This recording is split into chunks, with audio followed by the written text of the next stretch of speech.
You're listening to NFT 365, the first daily podcast on NFTs with your host, Fanzo. What's up, friends? Welcome back to another episode of NFT 365.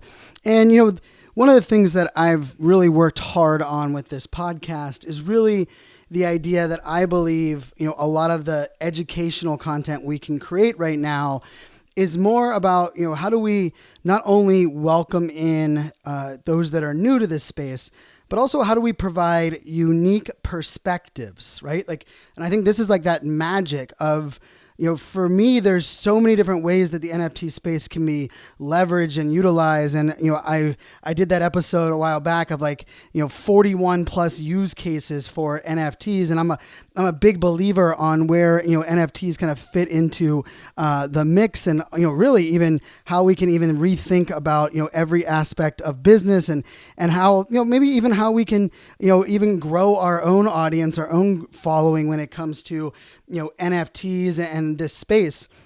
Well, at the same time, I understand that there are trends and things that people love to kind of lean in and talk about. And we kind of have to address, I was going to say the monkey in the room, but surprisingly, this conversation isn't about a monkey. It's actually about a moonbird. If you haven't heard, Moonbirds, which was the first project out of the Proof Collective, right? The Proof Collective is Kevin Rose's collective. Those that aren't familiar with Kevin Rose, I met Kevin Rose for the first time in 2013. I actually was on a panel with Kevin back then, and he was the founder of Dig, which was a platform, kind of like a news aggregate that was actually exploding. It had lots of, it was backed. It had lots of, kind of wind beneath its sails, to say the least. And he's been a kind of a who's who in the tech space over the years, not only as a founder, but also as someone that's kind of a thought leader in the space. And he teamed up with a couple other, known founders, those that have launched and had some really successful exits. And they launched this thing called the Proof Collective a couple months back. And I'll tell you, I was talking over with a couple of friends that we kind of combined some bags together, and it was around 3 ETH at the time when we thought about buying our Proof Collective. And then even at 7 ETH, we thought about it. And I know it's up about 80 ETH. So, wow, we made a mistake there. But Moonbirds was actually a project that they released, was their first NFT PFP project. And I'll tell you, as I started to research the project, they were definitely relying heavily on the notoriety of Proof and really the kind of validation of their of the people that were involved in this collective, because there wasn't a whole bunch of I would say utility or roadmap options, or even like a lot of things that were kind of mapped out on the website. But nonetheless, they did a raffle where you could enter into a raffle to have an opportunity to pre mint this NFT project. And, for those that know, I won one of the raffle spots for the Mechaverse project, which was back in November. And, that was another project that had tons of hype. I think the difference between the two was that project was kind of like from a bunch of unknown creators that had previewed a lot of art and had a lot of speculation behind it. This project, I kind of feel like, in a way, it was kind of... I don't even know how the right way to say this is. I'll just come out and say it. It was almost like the version of the Web 2 players coming together and saying, what can we do to disrupt this space? How do we drop a project that kind of disrupts or really kind of leverages all of their experience and background? And I mean, let's just cut to the chase, right? They did over 200 million in sales, 200 million in sales. Now, there were people like my good friend Shira Lazar. Shira is the co-host of Alpha Mondays with me. Shira was one of the people that actually was lucky enough to win one of those, those beautiful raffles. And she's able to mint her Moonbird. And I'll tell you, I was tracking it over the weekend. I had no intention really of buying one. It was at a price point that for me, I don't look at it for a lot of what we're doing here on the podcast, jumping into that price point, like the amount of risk that is there is pretty heavy. But I will say, transparently, I advised some big players in this space as far as what to buy, and it was definitely one that when it was at about I think 7 ETH, might have been 8 ETH. I kind of was reaching out to a couple of them and said, hey, I still think this is a good spot to get on this project. And there was a lot of speculation around, will the project dip and, what will this look like? Because, of course, it did mint out and the floor kind of shot up out of nowhere, which for anyone that was kind of watching this, it was a little bit of a wild ride. But I will also say, it was probably unlike any other project. And there was a lot of FUD out there. There's a lot of haters. I think part of the haters were, it kind of felt like a venture capitalist play, right? And I'm just going to put it out there. The floor price right now at the moment, I was just checking it, like in this actual moment, it is 20.5 ETH is the floor price. So when it debuted, on the 16th of April, it was, the floor price, I remember like the floor price jumped, kind of all over the place, but it kind of settled around like 7 to 10 ETH. And then over the last 3 days, I believe it's at its height.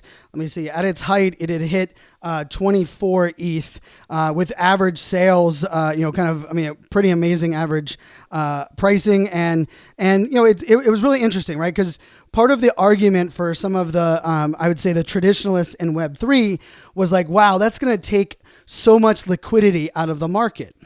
Now, I kind of looked at that notion and was like, well, that's probably true. Like that, it's a very interesting, kind of use case, because if people are selling a bunch of their NFTs so they have enough money to like have 4, 5, 6, 7, 8 ETH to jump into a project like this, well, that means they're probably going to hold on to this project for a long while.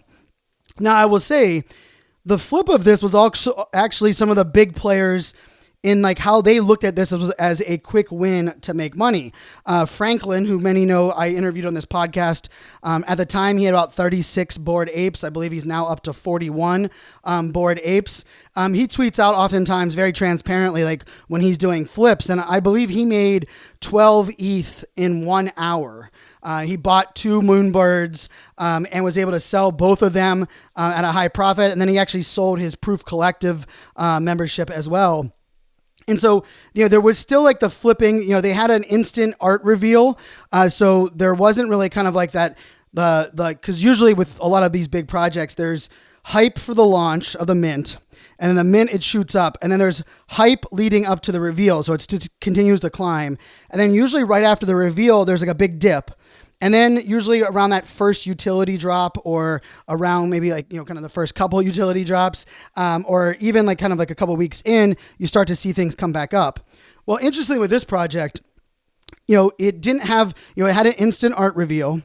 And so it didn't have that dip, and it's continued to rise. Now, I will say I'm kind of a geek, and I was looking at it and I was like, you know what? I want to study some of the wallets that are holding the actual, the Moonbirds. And I will tell you, they have 10,000 in their collection right now.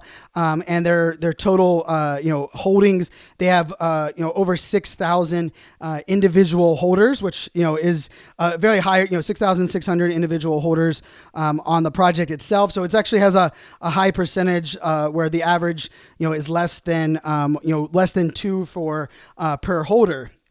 But I will tell you, at the same time that Moonbirds was happening, I was getting texts and messages from a ton of my friends that aren't really in this space. And you know what they were talking about? Not Moonbirds.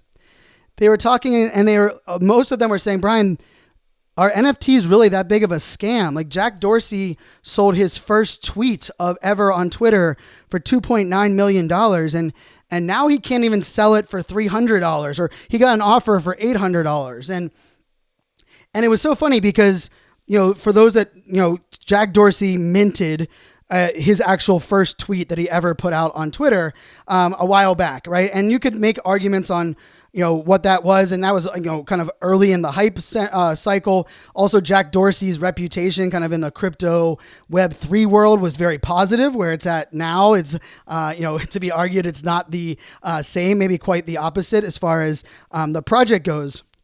But people were just like reading that headlines like, oh my gosh, like look how funny it, like we were mocking the fact that someone bought the first tweet for $2.9, like serves them right. Those JPEGs, they're not worth their money, and they're just, speculation and fraud. And so like, interestingly, inside of us, like our Web3 NFT bubble, all I heard was Moonbirds. Not to mention there was thousands and thousands of scammers that were trying to get people to click on links. And unfortunately, two people in our community, they actually clicked on a link because it came from a verified Twitter account. And they ended up getting NFTs stolen from their wallet. I can't stress this enough. If it looks too good to be true, or if it is a tweet from someone that you do not have experience or knowledge with, do not click that tweet, and then surely please do not connect your wallet to anything after you click a link from that tweet. And the scammer is going to be out for every big hype project, but you know what? How I looked at this, and I will tell you, when I was thinking about launching this NFT Mint 365 project, I was, you can. I mean, I've said this a lot on the podcast, but it was this was my thought was, man, this crypto space like Bitcoin and even like the Robinhood world, a lot of it seemed very elitist, and a lot of it also seemed very like it takes money to make money, right? And only the rich can play. And this weekend, man, it felt very like old school Web 2 cool kids club of like who had money could play. And I'm not saying this is a bad thing, right? I'm just putting this out there as like the understanding of where this reputation went. But the funny thing about it is it's what all of us were talking about internally.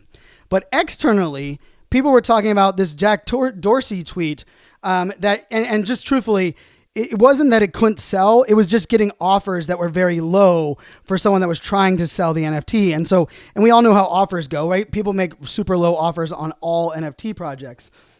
But back to the idea, like for me, when I was looking at this space, I was like, I don't want to educate and amplify. I don't want to give my strategies and like my information, and really, I don't play well in that space of like, a crap load of money, like, or you could say, if you have fuck you money, or, for those, excuse my French, but, those that can throw money at things that are super high risk. Now, at the same time, I'm someone that, played semi-professional poker for a while. I'm actually, for those that are watching the video of this podcast episode, which we record every single podcast episode over on our YouTube. So if you're interested, check that out. But I'm actually wearing, it's a shirt with a squirrel on it. And the back of it's the World Series of Poker. It's about getting the nuts, which the nuts in poker is the best hand that you could have. And so funny enough, like in poker, I've played in some of the biggest poker tournaments in the world. I played in the World Series of Poker. My largest, I didn't buy in, but my backer, the sponsor that I had, bought me into a $25,000 per seat poker game. And I remember even sitting there and feeling like, man, this is at a different level. But I will say, like, I've mentioned this before, like, I always looked at that as there's a difference between playing a tournament and cash, right? A tournament, we all buy in for the same amount, but then we all have the same amount of chips. And if we lose, we all have the same risk, right? We lose, we're out of the tournament. In a cash game of poker, people can keep buying in. Well, in this poker analogy to the NFT space, part of this thing, like with Moonbirds, where, if you had 20, 30 ETH of liquidity, you could splash around at 6, 7, 8, 9, 10 ETH and buy a Moonbird, hold it for a little bit, decide if you want to flip it for a little bit more money.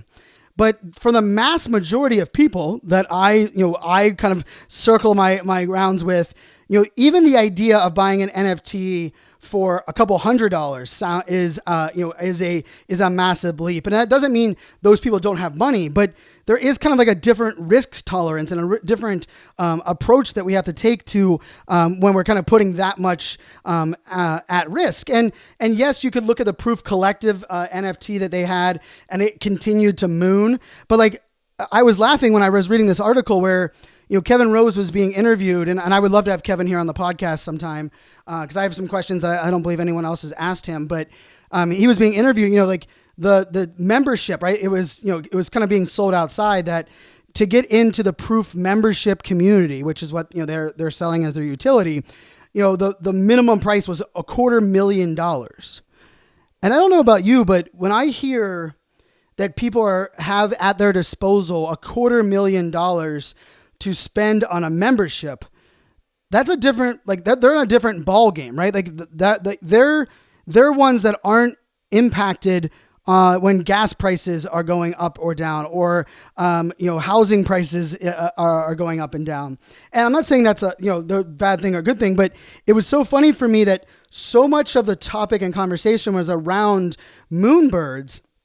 But really, when we think about it, and this is why with our NFT project, I made it very clear that I would be buying an NFT every day that was in the mint phase.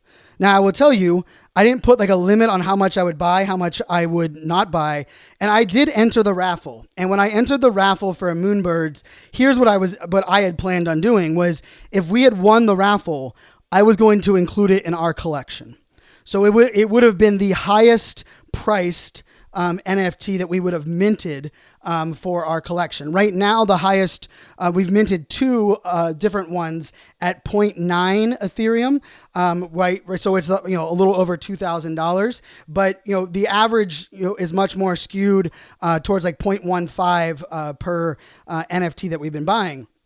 But I will tell you, I work really hard to also cover the gamut of from a 0.05 Ethereum, NFT that we bought, we minted a couple of days ago, to the higher ones, 0.3, 0.4, because I look at this and I look at this space and say, those that are going to come in with that much liquidity and that much money, they're going to be playing a different game than the 99% of people. But I also believe a lot of the innovation in this space are going to happen from the 99% people accumulating liquidity and then being able to jump into something like Moonbirds. So for me, I'm all for it. I am wishing nothing but success for the Moonbirds project. I have a lot of friends that are holding their Moonbirds. A couple of them listed them over the last 24 hours. But for me, I love that it's a different use case, right? And I think we have to study. I will tell, if you want to launch an NFT project, and here's a little bit of alpha for you. I spent 8.5 hours yesterday, 8.5 hours at least, probably 9 hours studying NFTs, both for the ones that we are going to buy today, as well as studying some trends on a couple of projects that I believe is similar or are similar to a project that I want to release, my very first PFP project. And I have a Google Drive that only I have access to, that I've been tracking a bunch of trends on PFP projects that I think are similar in like utility and target audience for what I eventually want to actually launch. And I actually have been doing this since October. Now, I will tell you some of that legacy data is probably not that valuable today, just because things have changed a lot recently. But what I wanted to share is that I've been studying like that Moonbirds trend, right? And I was looking at a lot of the wallets that were buying on secondary over that first 24 hours. And here's the truth. A lot of them, the only NFT in their wallet was a Moonbird. A couple of them had like one or two NFTs that were like random as hell, and then a Moonbird. And some could speculate that those might have been wallets created by some venture capitalists. I know there was, I was following a thread where someone had said that they thought that, one of the big VC firms had created hundreds maybe even thousands of wallets, so that they could sweep floors and buy NFTs without things being kind of like tracked or making it look like there was just one whale. They could kind of like diversify the appearance of that, of their NFTs. And just because a project, I just said, it has, I'm looking at it right now on our tool, right? Just because, there are, and it's a pretty impressive list of, holders. There's 66% of unique holders. The average is 1.5 individual holders. And I will tell you, the person with the most Moonbirds in one wallet, right? That doesn't mean that they hold the most as an individual, right? A lot of individuals hold many, many wallets. But I will say the most one individual holds in one wallet of the Moonbirds is 126 Moonbirds. And their floor value of just that one wallet is $7.8 million.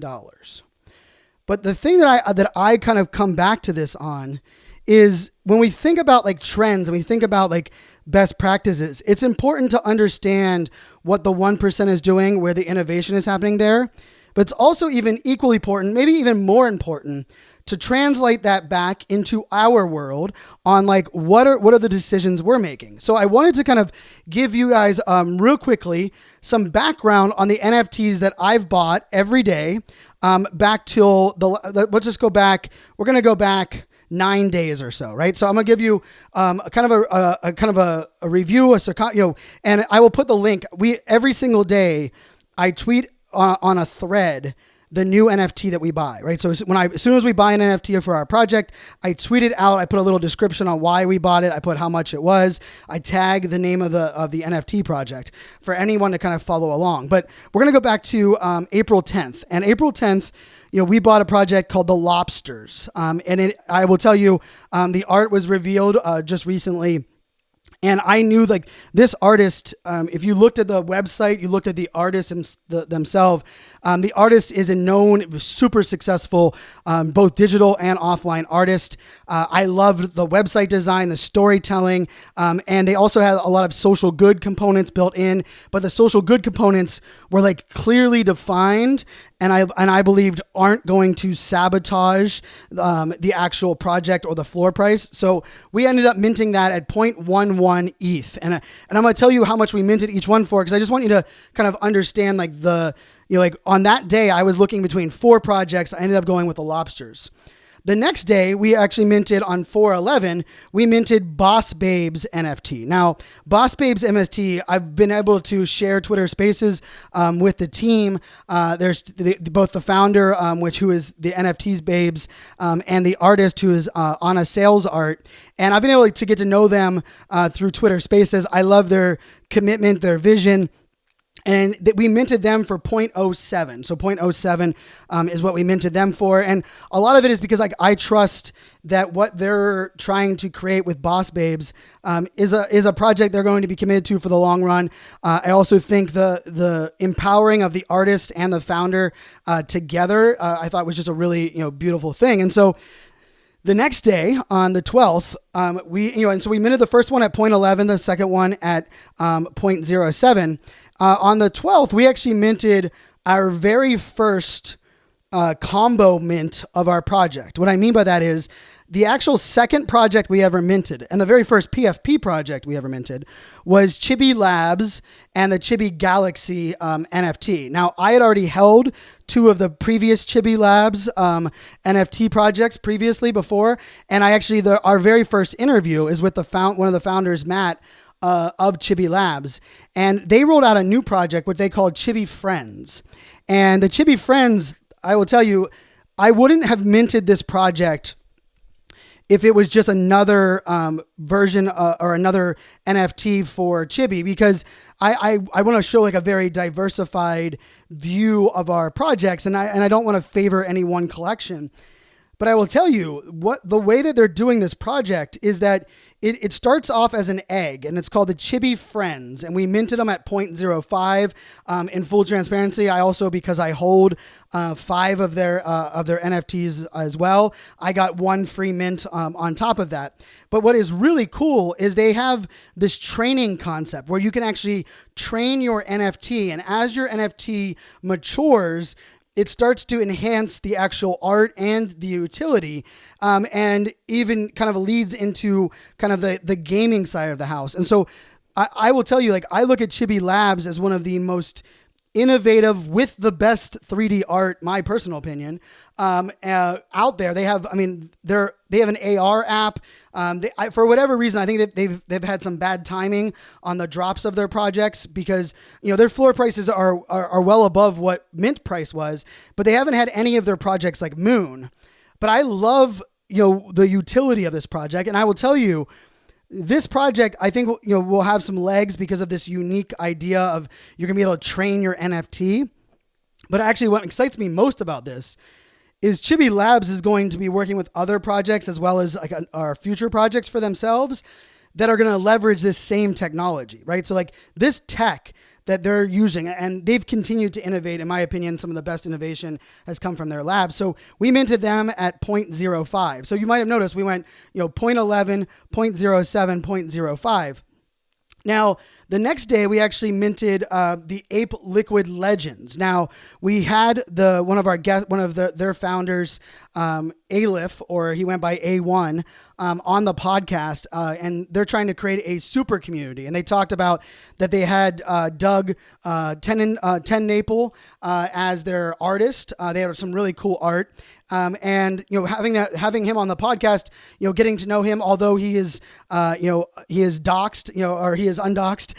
We don't know his first name, last name. The idea that, we got to know him through that. And, I really like the art, a lot of the team. And so we minted that project. And I think that project, the art is really great. It also connects to some of their utility with their pass holders. So I thought that was a really interesting one.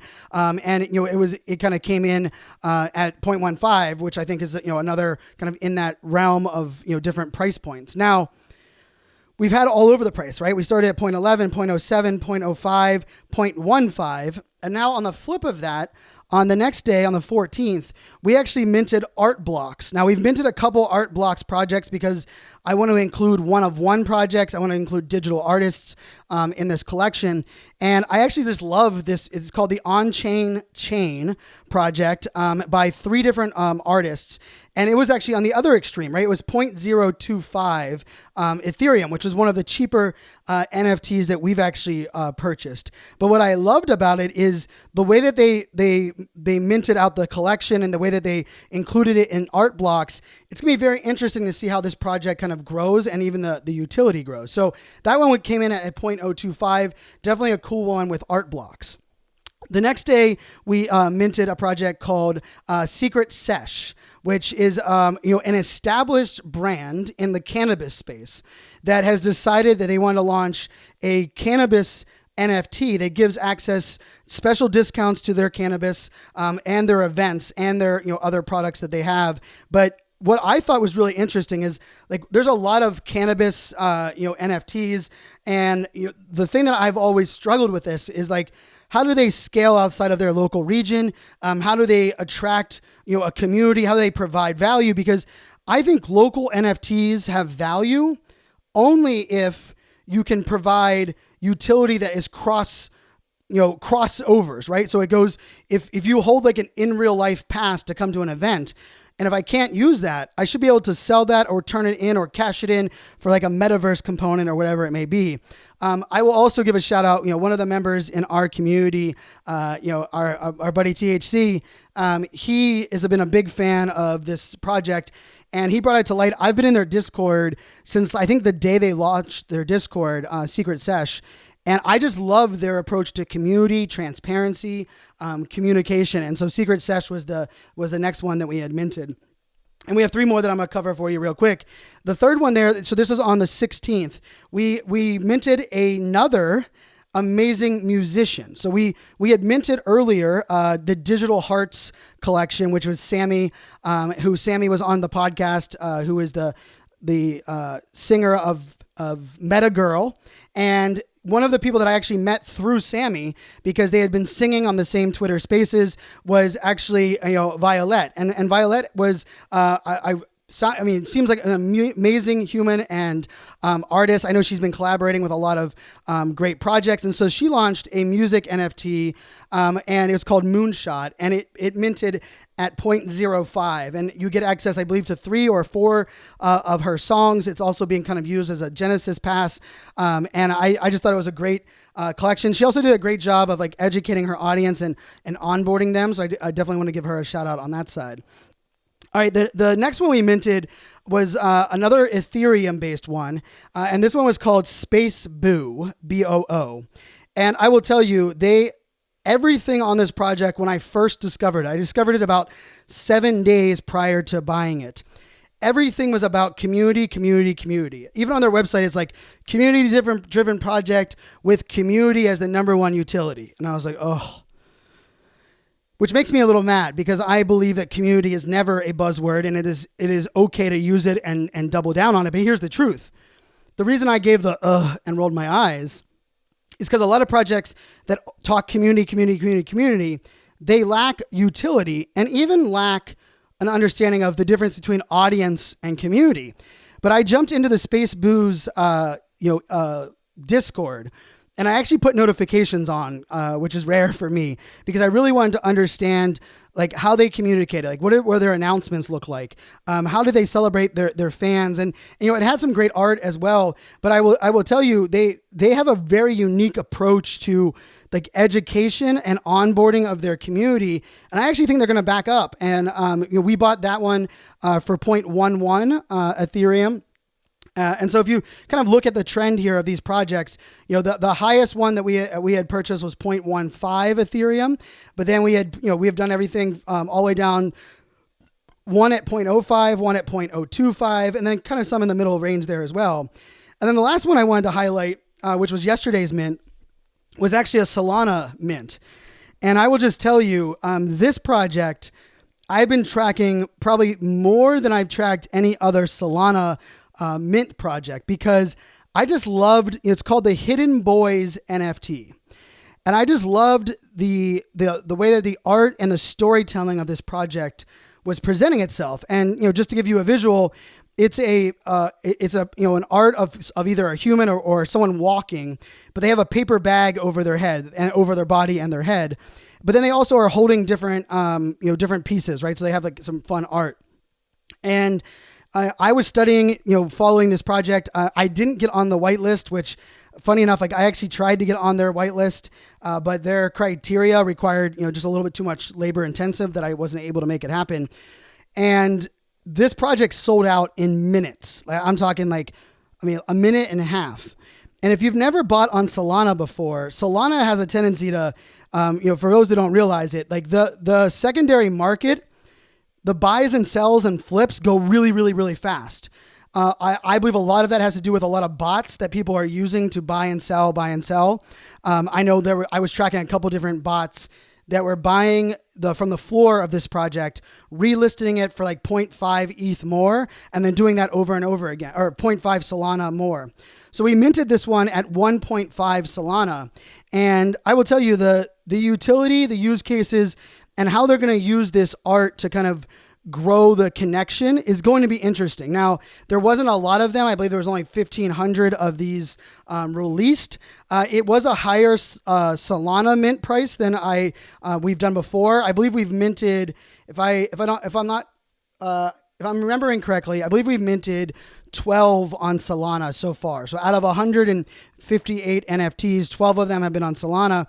But I think this was probably the one we spent the most for, or right around that at 1.5 Solana, which for 1.5 Solana is at these current prices is about $150, $175, which is actually way low compared to if we're comparing it to Ethereum. But the thing that I've noticed with Solana projects is ones like this that have a lot of hype. They will hype real early, and then they take a long while to kind of grow, but they do continue to grow over time as far as their floor price. So this is gonna be a fun one to track, come November when we sell the entire collection. So that's gonna be the Hidden Boys NFTs. But, I know a lot of people have requested, like, hey, Brian, can you give us a little bit more, background on the NFTs that you're buying and this process? But the reason I really wanted to go into this detail and take this long on this episode was you also saw the different price points and the different reasons for buying each of these. Now, when an NFT launches and the mint price is 2 Ethereum or 3 Ethereum, which is, $3,000, $6,000, $9,000, I believe most of the utility at that price point are going to be about the same, right? It's going to be about access to a membership community.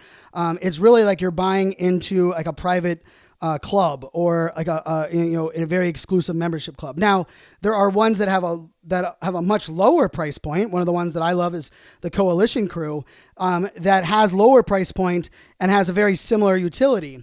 But the thing I wanted to kind of just like put out there is, Moonbirds might be, more of a 1% NFT collection, and we can learn from the innovation.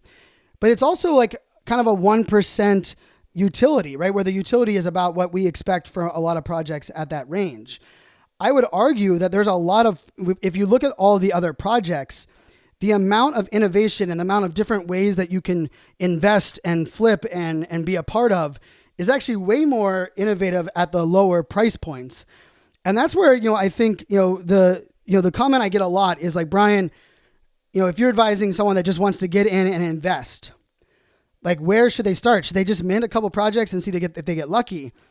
And if someone's just looking to invest, they don't want to be active in the community or don't really care too much about the art, I actually think it's best to get into an established project that is kind of just before it's delivering its initial utility. But if you're looking to get in and splash around and try out NFTs and learn about NFTs and get that little bug of like learning how to buy and sell and flip and understand the different secondary markets, I think minting NFTs is a pretty amazing experience. Now, I will tell you, it's funny. I have a lot of friends that 3 months ago, they're like, Brian, I did nothing but mint NFTs, but I kind of got over that dopamine hit, and now I only buy into established projects. That's such an interesting, just concept, because what I believe a lot of them are saying is that, hey, I made some money, but I didn't get lucky. I didn't hit like the moonshot of one of those mints. So I'd rather just try to spend a little higher money and buy into fewer projects and see if I can get lucky there. I actually still believe there is massive value in minting NFTs and, kind of looking at a whole bunch of different utility, a whole bunch of different use cases. And you don't know what the future holds. You don't know, when more mass adoption comes in, right? When more people join into this NFT community, which is happening over and over and over again, we don't know what they're going to resonate. We don't know what is the future trend going to look like. Maybe a future trend is going to be more of, less of the play to earn games and more of the shooter games. Maybe the one of the trends is going to be where people are taking the art and then designing like physical artwork, right? And I will tell you, like, a couple of the projects that I hold, like, I think of that, right? I'm like, you know what? I'm going to hold on to this project for a year. Because if the trend becomes, printing out your art or physical components of your art, I would wear a lot of these NFTs that the floor prices might be super low at the moment, but it could skyrocket, right? Like the In-Betweeners comes to mind, right? That was a project by Justin Bieber's artist and creator and Geo. And the In-Betweeners, like, I love that art. Like, I would wear that art on a shirt. I would wear that, I would buy sticker. I would own that art just because I just love the way that art feels. But that's a project that, had shot up pretty high on floor price and has come back down to earth a little bit. I know they've risen back up to 0.6, I think, ETH over the last 24 hours. They were as low as 0.1. But what I just want to kind of point out is that it's easy to allow NFT community trends to overwhelm us, to like make us feel like the fear of missing out. But you know what was funny is, like, I didn't have the fear of missing out on Moonbirds, but I also wasn't bitter for people that are a part of Moonbirds. And I also don't believe that Moonbirds is bad for this space.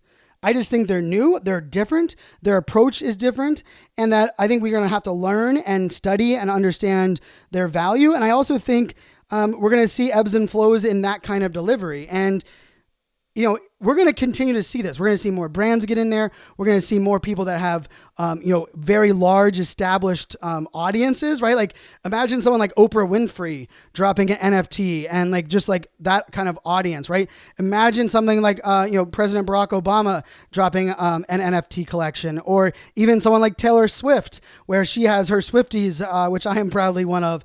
And so we're going to see this idea of like established credibility dropping projects. We're going to see established communities dropping projects.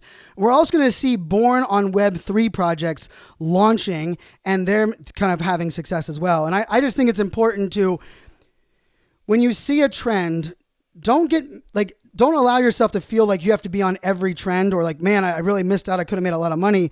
But let's face it, like you didn't have that money to risk. So like you actually made a smart play by staying within your means. And so this is a shout out to all of those that understand how to define their own success, to map their own goals, and to recognize that just because you're not involved in a project doesn't mean that you can't learn from it. And it doesn't mean that you should FUD it, but it also doesn't mean that project has to influence your future decisions. I just really think this is a fun landscape, and I'm buying an NFT every single day. I will argue, I don't know if anyone over the last 160 days has done more research on up and coming NFT projects than myself. And if someone has, like, I would love to collaborate and get to know them. This isn't a competition, but for me, it's buying. We've done it on 12 blockchains now, 12 different marketplaces, The beauty of this is I get to see so much utility, so much different art, some that I believe are kind of taking off. I know the Art of Seasons is an NFT that we minted about 3 weeks ago, and I think it minted at 0.1, and I believe it's almost to an ETH now as a project. And I minted that one knowing damn well, like based on the art, based on the community they had built, and based on some of the other trends about that Japanese style art, that it was going to take off. And so like for me, like the validation is happening there, but the validation is also happening. There are a lot of projects, almost all of the projects that we've minted are still around right now, still figuring things out. They might not make it till November. Some are going to disappear. Some are going to give up. But I just think that it's really important to look at like the trust factor. And if I had to summarize the Moonbirds, project, people were investing in those founders, the key members of Proof Collective. And it was an opportunity for them to invest $24,000 or $30,000 and kind of ride on the ride with them. It would be much like, if Elon Musk dropped an NFT and we could, kind of be a part of that ride. If you had the means to do so, you would, because you're looking at Elon Musk as, you might not like what he's doing with Twitter, but he's been pretty damn successful. And so that's where I'm going to leave you on this episode. Let me know, on Twitter, jump over to our Discord. If you like me going over some of the NFTs that we're buying every day, I will try to do this a little bit more frequently. And I'm always open to feedback, ideas, projects that you're looking at. Jump over to our Discord. It's Discord. You can just put in your browser, discord.gg/ADHD coin. And you don't need ADHD coin to join. It's just, that's where we, if you have ADHD coin, you end up opening up additional channels and such. So you don't even need to hold one of our NFTs to kind of participate. You can jump in, have some fun, splash around, share your projects. And, this space is a lot of fun. And kudos to everyone that got involved in Moonbirds, but also kudos to all those that just enjoyed the ride, enjoy the people watching, enjoy knowing that we are all learning and growing together. So until tomorrow, my friends, make it a great day. Cheers.